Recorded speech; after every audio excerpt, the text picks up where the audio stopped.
All right, today we're cracking open JP Morgan's 2026 market outlook. And let me tell you, it's a story of some serious contradictions. You've got this incredible strength on one side, and then this real fragility on the other. So how in the world do you make sense of an economy that's pulling in two completely opposite directions at the same time? Let's get into it. And this is really the key to the whole forecast. Instead of one single tidy narrative for the economy, what we're actually looking at is a fractured reality. Seriously, your experience of the economy could be totally different from your neighbors. We're not talking about one big story, we're talking about a bunch of smaller, competing ones. This lays out the paradox perfectly. Over on the resilient side, you've got these powerful growth engines and record-breaking investment.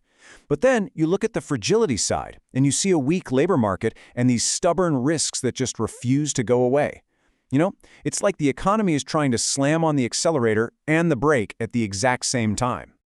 JP Morgan actually has a name for this whole situation: multidimensional polarization. It's the absolute core of their entire outlook. It basically means that different sectors, different markets, even different households are just on completely separate tracks, heading in opposite directions. And listen to how Dubravko Lakos-Buyas, who's a top strategist at JP Morgan, puts it.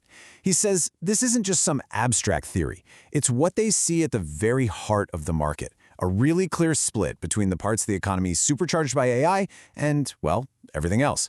So let's look at that first side of the divide. So this is the big engine of resilience we've been talking about, the artificial intelligence supercycle. It's this one single force that's creating a massive boom in investment and expansion. Honestly, it's unlike anything we've seen in years.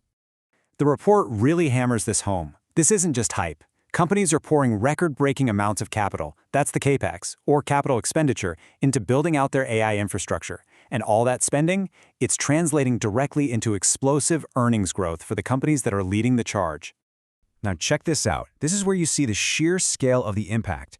JP Morgan thinks this AI supercycle is driving somewhere between 13 and 15% above trend earnings growth for the S&P 500. I mean, that is a huge boost that's powering a big chunk of the entire stock market's performance. And this boom is starting to spread out. It's not just a big tech story anymore, not by a long shot. We're seeing utilities needing more and more power for data centers, banks are using AI for everything from trading to catching fraud, and industries like healthcare and logistics are finding all these new efficiencies. The AI wave is definitely getting bigger. But remember that whole polarization thing? On the flip side of this incredible AI boom, we've got some pretty serious headwinds holding things back, and the biggest one of all is inflation's stubborn grip on the economy. Here's the divide in a nutshell. While AI is driving all that robust spending on tech and infrastructure, the wider economy is dealing with soft labor demand.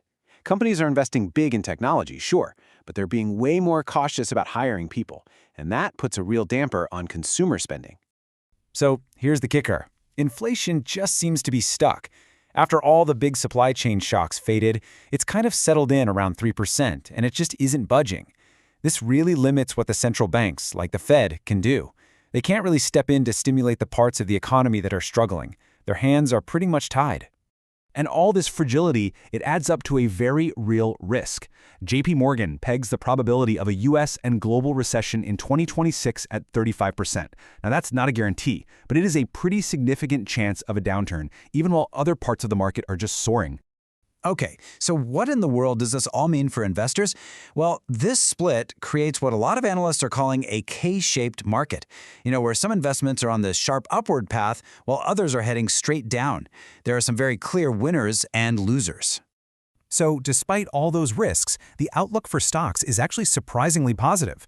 The idea is that the winners are expected to win so big that they pull the whole market up with them. JP Morgan is actually forecasting double-digit gains for global stocks, all fueled by that powerful AI earnings growth we talked about. And in the currency markets, it's the same polarized story. The forecast is generally kind of bearish on the US dollar. They expect the euro and the British pound to get stronger against it. But then, look at the Japanese yen. They expect the dollar to stay incredibly strong there, and that just reflects how different the monetary policies are in those countries. So, in a world with so much uncertainty and division, you'd think investors would be flocking to the usual safe places to park their money. So what's the forecast for the ultimate safe haven asset?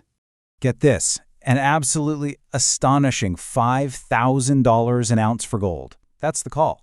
They see central banks just continuing to buy it up, and investors looking for shelter from all the fragility, pushing the price of gold to crazy new highs.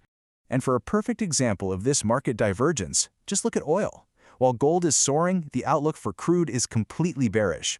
JP Morgan expects supply to massively outpace demand, pushing the price of Brent crude oil all the way down to just $58 a barrel in 2026. I mean, what a completely different story, right?